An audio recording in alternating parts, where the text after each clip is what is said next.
ఓం శాంతి. ఈరోజు Murali date 13 March 2025. బాబా చెప్తున్నారు, మధురమైన పిల్లలు, పదవికి ఆధారము చదువు. ఎవరైతే పాత భక్తులుగా ఉంటారో వారు బాగా చదువుకుంటారు, మంచి పదవిని కూడా పొందుతారు. ప్రశ్న: తండ్రి స్మృతిలో ఉండు వారి గుర్తులు ఏవి? జవాబు: స్మృతిలో ఉండే వారిలో మంచి గుణాలు ఉంటాయి. వారు పవిత్రంగా అవుతూ ఉంటారు. రాయల్టీ వస్తూ ఉంటుంది. పరస్పరంలో మధురమైన పాలు పంచదార వలె ఉంటారు. ఇతరులను చూడక స్వయాన్ని పరిశీలించుకుంటారు. ఎవరు చేస్తారో వారు పొందుకుంటారని వారి బుద్ధిలో ఉంటుంది. ఓం శాంతి. భారతదేశపు ఆది సనాతన దేవీ దేవతా ధర్మశాస్త్రం గీత అని పిల్లలకు అర్థం చేయించబడింది. ఈ గీతను ఎవరు గానం చేశారో ఎవరికీ తెలియదు. ఇవి జ్ఞాన విషయాలు. ఈ హోలీ మొదలైనవి మన పండగలు కావు. ఇవన్నీ భక్తి మార్గంలోని పండగలు. పండుగ అంటే కేవలం ఒక త్రిమూర్తి శివ జయంతి మాత్రమే. అయితే కేవలం శివ జయంతి అని ఎప్పుడూ చెప్పరాదు. త్రిమూర్తి అను శబ్దం చేర్చుకుంటే మనుషులు అర్థం చేసుకోలేరు. ఉదాహరణకి త్రిమూర్తి చిత్రం ఉంది. దైవీ స్వరాజ్యం మీ జన్మసిద్ధ అధికారము అని క్రింద రాసి ఉండాలి. శివ భగవానుడు తండ్రి కూడా కదా. వారు తప్పకుండా వస్తారు. వచ్చి స్వర్గానికి అధికారులుగా చేస్తారు. రాజయోగాన్ని నేర్చుకోవటం ద్వారానే స్వర్గాధికారులుగా అయ్యాము. చిత్రాలలో చాలా జ్ఞానం ఉంది. చిత్రాలు ఎలా తయారు చేయాలి అంటే మనుషులు చూస్తూనే ఆశ్చర్యపోవాలి. అది కూడా ఎవరు చాలా భక్తి చేసి ఉంటారో వారే జ్ఞానాన్ని చాలా బాగా అర్థం చేసుకోగలరు. తక్కువ భక్తి చేసి ఉంటే వారు జ్ఞానాన్ని కూడా తక్కువగా అర్థం చేసుకుంటారు. కనుక పదవి కూడా తక్కువదే పొందుతారు. దాసదాసీల్లో కూడా నెంబర్ వారుగా ఉంటారు కదా. పూర్తి ఆధారమంతా చదువుపై ఉంది. చాలా బాగా యుక్తితో మధురంగా మాట్లాడేవారు మీలో కూడా కొద్దిమందే ఉన్నారు. మంచి పిల్లల పనులు కూడా మంచిగా ఉంటాయి. గుణాలు కూడా మంచిగా ఉండాలి. ఎంత బాబా స్మృతిలో ఉంటారో అంత పవిత్రంగా అవుతూ ఉంటారు. అంత రాయల్టీ కూడా వస్తూ ఉంటుంది.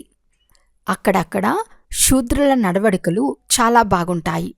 కానీ ఇక్కడ బ్రాహ్మణ పిల్లల నడవడికలు ఎలా ఉన్నాయి అంటే విషం అడగకండి. కనుక వీరిని ఈశ్వరుడు చదివిస్తున్నారా అని బయటవారు కూడా అడుగుతారు. పిల్లల నడవడికలు అలా ఉండరాదు. చాలా మధురంగా క్షీరఖండములాగా ఉండాలి. ఎవరు చేస్తారో వారే పొందుతారు.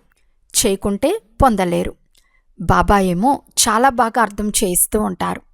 మొట్టమొదట బేహద్దు తండ్రి పరిచయాన్ని ఇస్తూ ఉండండి. త్రిమూర్తి చిత్రం చాలా బాగుంది. స్వర్గ నరకాలు ఇరువైపులా ఉన్నాయి. సృష్టి చక్రంలో కూడా స్పష్టంగా ఉంది. ఏ ధర్మం వారికైనా ఈ సృష్టి చక్ర చిత్రం లేక వృక్షం చిత్రం చూపించి ఈ లెక్క అనుసారం మీరు నూతన ప్రపంచమైన స్వర్గంలోకి రాలేరని అర్థం చేయించవచ్చు. ఏ ధర్మం అయితే సర్వశ్రేష్టంగా ఉండేదో, ఎవరైతే అందరికంటే ధనవంతులుగా ఉండేవారో వారే అందరికంటే పేదవారుగా అయ్యారు. ఎవరైతే మొట్టమొదట ఉండేవారో వారి సంఖ్యనే ఎక్కువగా ఉండాలి. కానీ హిందువులు చాలామంది వేరే వేరే ధర్మాల్లోకి మారిపోయారు. తమ ధర్మమేదో తెలియనందున ఇతర ధర్మాల్లోకి వెళ్ళిపోయారు. లేక మా ధర్మం హిందూ ధర్మం అని చెప్తారు. తమ ధర్మాన్ని కూడా తెలుసుకోలేదు. చాలామంది ఈశ్వర్ని శాంతిదేవా అని పిలుస్తారు. కానీ శాంతికి అర్థం తెలియదు. కొందరికి శాంతి బహుమతులు కూడా ఇస్తూ ఉంటారు. ఇక్కడ విశ్వంలో శాంతి స్థాపనకు నిమిత్తమైన మీకు బాబా విశ్వరాజ్యంను బహుమతిగా ఇస్తారు. ఈ బహుమతి కూడా నెంబర్ వార్ పురుషార్థానుసారం లభిస్తుంది. ఇచ్చేవారు తండ్రి అయిన భగవంతుడు. బహుమతి ఎంత గొప్పది! సూర్యవంశీ విశ్వ సామ్రాజ్యం. ఇప్పుడు పిల్లలైన మీ బుద్ధిలో మొత్తం విశ్వ చరిత్ర భూగోళాలు వర్ణాలు మొదలైనవన్నీ ఉన్నాయి. విశ్వరాజ్యాన్ని పొందాలి అంటే కొంత శ్రమ కూడా చేయాలి. పాయింట్ ఏమో చాలా సులభం. టీచర్ ఏ పని ఇస్తారో అది చేసి చూపించాలి. కనుక ఎవరిలో పూర్తి జ్ఞానం ఉందో బాబా చూడాలి.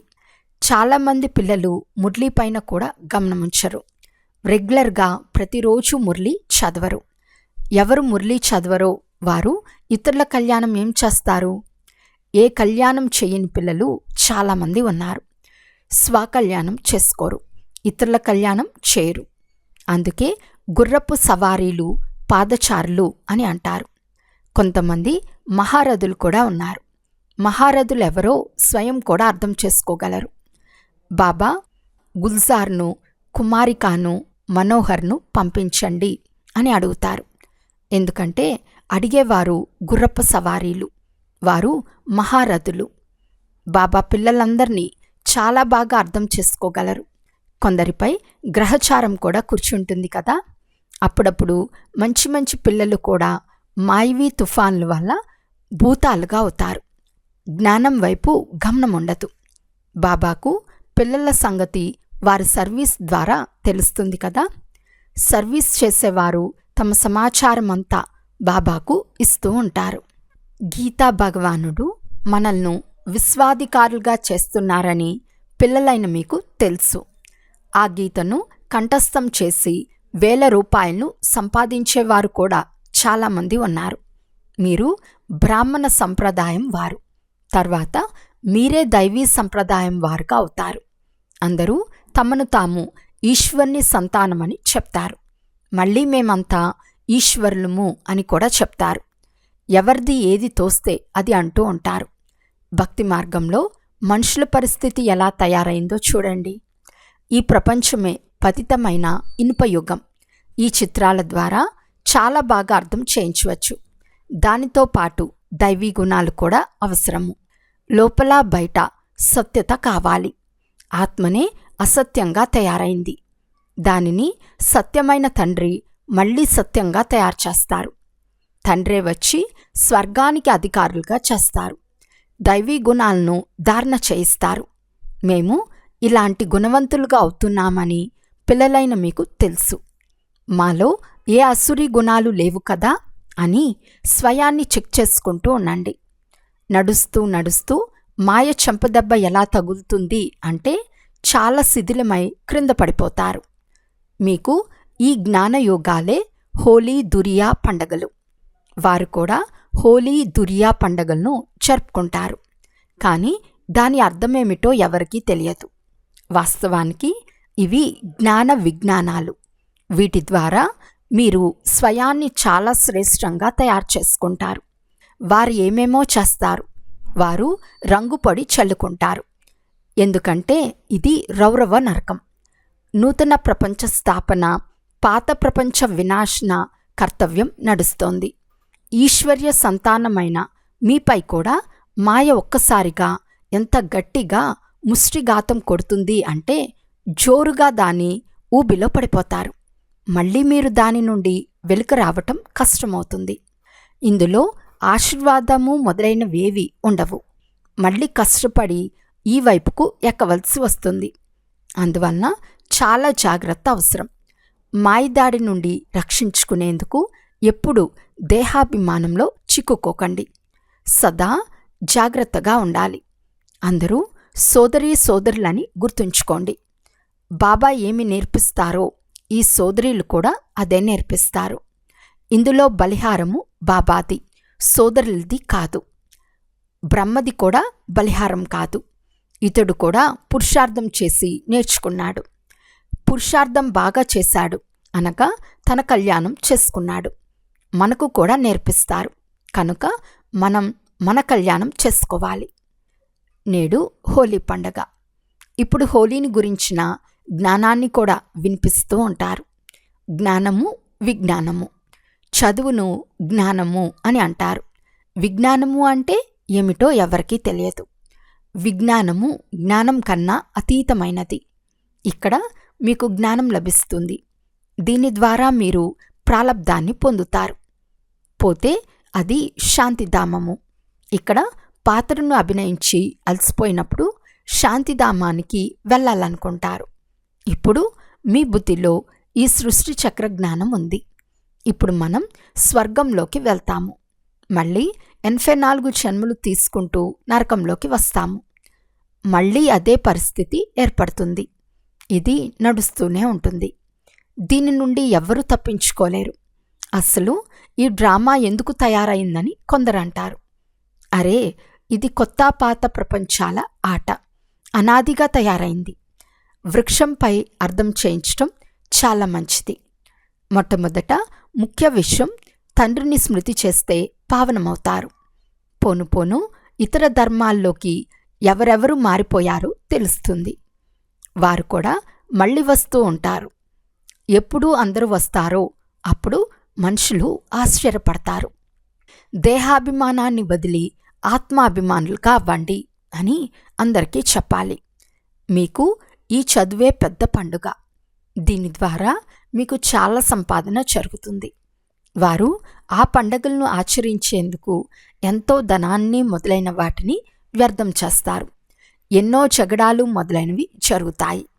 పంచాయతీ రాజ్యంలో ఎన్నో గొడవలు జగడాలు జరుగుతున్నాయి. ఎవరికైనా లంచం ఇచ్చైనా చంపించే ప్రయత్నం చేస్తారు. ఇలాంటి ఉదాహరణలు చాలా జరుగుతూ ఉంటాయి.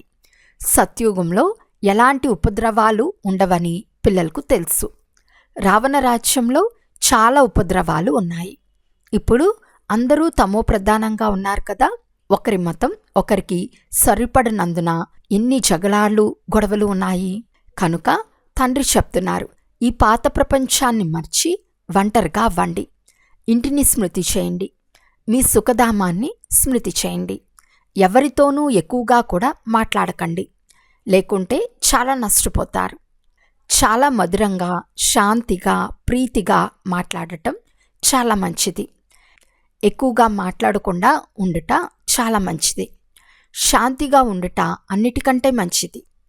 పిల్లలైన మీరు శాంతితో విజయం పొందుతారు. ఒక్క తండ్రితో తప్ప ఇతరులెవ్వరిపైన ప్రీతిని ఉంచరాదు. తండ్రి నుండి ఎంత ఆస్తి కావాలో అంత తీసుకోండి. లౌకిక తండ్రి ఆస్తి గురించి ఎన్ని గొడవలు జరుగుతాయి. ఇందులో ఎలాంటి గొడవలు లేవు. ఎంత కావాలో అంత మీ చదువు ద్వారా తీసుకోవచ్చు. అచ్చా, మధురాతి మధురమైన అపురూపమైన పిల్లలకు మాతాపిత బాప్తాతాల ప్రియ స్మృతులు మరియు గుడ్ మార్నింగ్. ఆత్మిక పిల్లలకు ఆత్మిక తండ్రి నమస్తే. ఆత్మిక తండ్రికి ఆత్మిక పిల్లల యొక్క ప్రియ స్మృతులు మరియు నమస్తే నమస్తే నమస్తే. ధారణ కొరకు ముఖ్య సారము. ఫస్ట్ పాయింట్, సత్యమైన తండ్రి సత్యంగా తయారు చేసేందుకు వచ్చారు కనుక సత్యంగా వ్యవహరించాలి. మాలో ఏ అసురి గుణాలు లేవు కదా, మేము ఎక్కువగా మాట్లాడటం లేదు కదా అని స్వయాన్ని పరిశీలించుకోవాలి. చాలా మధురంగా తయారయ్యి శాంతిగా ఉండి ప్రేమగా మాట్లాడాలి. సెకండ్ పాయింట్, మురళీపై పూర్తి గమనం ఉంచాలి. రోజు మురళి చదవాలి. స్వకల్యాణము, ఇతరుల కళ్యాణం చేయాలి. టీచర్ ఏ పని ఇస్తారో అది చేసి చూపించాలి. వరదానము, హోలీ శబ్దం యొక్క అర్థంను జీవితంలోకి తీసుకొచ్చి పురుషార్థపు వేగాన్ని తీవ్రం చేసే తీవ్ర పురుషార్థీ భవ. హోలీ అనగా ఏ విషయమైతే జరిగిపోయిందో అది గడిచిపోయింది. దానిని పూర్తిగా సమాప్తం చేయాలి. గతించిన దాన్ని గతింపచేసి ముందుకు వెళ్ళటమే హోలీని జరుపుకోవటం. జరిగిపోయిన విషయం చాలా పాతది, ఏదో జన్మలోనిది అని అనుభవం అవ్వాలి. ఎప్పుడైతే ఇటువంటి స్థితి వస్తుందో అప్పుడు పురుషార్థం యొక్క వేగం తీవ్రమవుతుంది.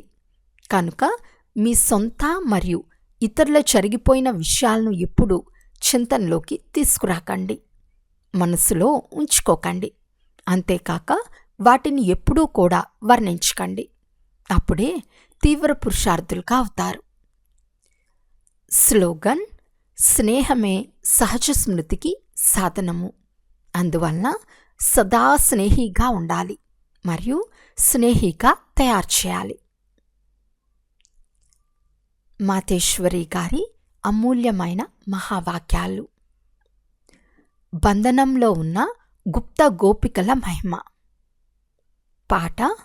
చూడుకున్నా ప్రేమిస్తాను, ఇంట్లో కూర్చుని స్మృతి చేస్తాను. ఈ పాట ఎవరో మస్తీలో ఉండే బంధనంలో ఉన్న గోపిక ద్వారా గానం చేయబడ్డ పాట. ఇది కల్పకల్పం జరిగే విచిత్రమైన ఆట. చూడకుండానే ప్రేమిస్తారు. పాపం, ప్రపంచంలోని వారికి ఏం తెలుసు? కల్పకృతం పాత్ర ఉన్నది ఉన్నట్లు రిపీట్ అవుతూ ఉంది. భలే, ఆ గోపిక ఇల్లు వాకిళ్ళు వదల్లేదు. కానీ స్మృతి ద్వారా కర్మబంధనాలను సమాప్తం చేసుకుంటూ ఉంది. కనుక ఎంతో సంతోషంగా ఊగుతూ మస్తీలో పాడుతూ ఉంది. కనుక వాస్తవానికి ఇల్లు వదిలే మాటే లేదు.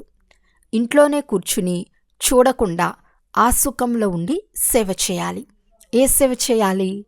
పవిత్రంగా అయి పవిత్రంగా చేసే సేవ. ఇప్పుడు మీకు ఈ జ్ఞానం ద్వారా 3వ నేత్రం లభించింది.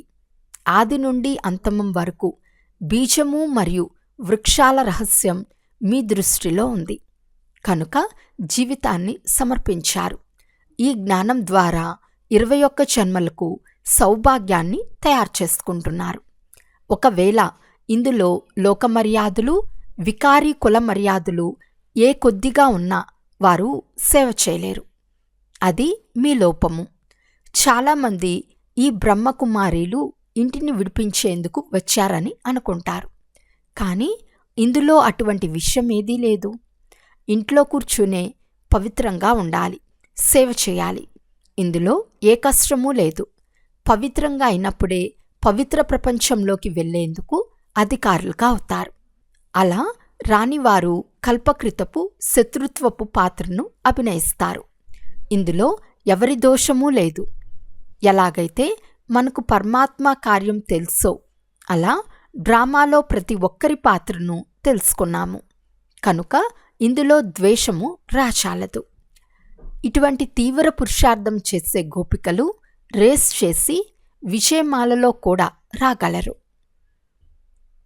ఈరోజు అవ్యక్త సూచన. సత్యత మరియు సభ్యతారూపీ కల్చర్ను సొంతం చేసుకోండి. జ్ఞానంలో గల గూహ్య విషయాలను స్పష్టం చేసేందుకు మీ వద్ద చాలా మంచి విధి ఉంది. అంతేకాక స్పష్టీకరణ కూడా ఉంది. ఒక్కొక్క పాయింట్ను లాజికల్గా స్పష్టం చేయగలరు. మీరు అథారిటీ గలవారు. ఏవైనా అయోమయ లేక కల్పన యొక్క మాటలు కానే కాదు. ఇవి యథార్థమైనవి. అనుభవం అయింది. అనుభవం యొక్క అథారిటీ, జ్ఞానం యొక్క అథారిటీ, సత్యత యొక్క అథారిటీ. ఎన్ని అథారిటీలున్నాయి? కనుక అథారిటీ మరియు స్నేహము ఈ రెండింటినీ జతలో కార్యంలో ఉపయోగించండి. అచ్చా. ఓం శాంతి.